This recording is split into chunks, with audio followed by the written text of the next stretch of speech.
Keberadaan smartphone memang sudah sangat lekat dalam kehidupan sehari-hari karena banyak memiliki keunggulan yang memenuhi semua kebutuhan penggunanya. Bahkan kelekatannya melebihi keluarga dan juga pasangan hidup.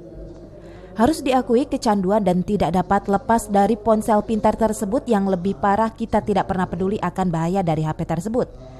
Padahal dalam HP tersembunyi dampak kesehatan yang sangat besar bagi manusia.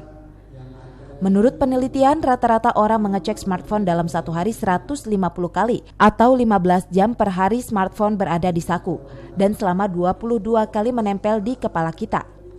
Berbagai penelitian menunjukkan radiasi smartphone dapat mengganggu beberapa organ dan sistem tubuh manusia, bahkan dampak buruk lebih besar pada anak-anak.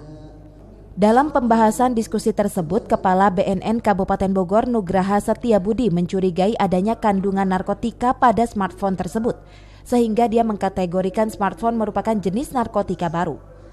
Hal ini berdasarkan dari beberapa kali penangkapan pada pengedar narkotika yang sering ditemukan narkotika pada barang tersebut. Ada narkotika kita makanya katakan bahwa smartphone adalah jenis narkotika baru yang sadar tidak sadar mulai merambah dan itu bagian dari milenial. Jangan salah loh, milenial adalah penyakit pemburu berdarah dingin yang baru. Smartphone ini adalah bagian dari milenial, makanya katakan milenial sehat tanpa narkoba.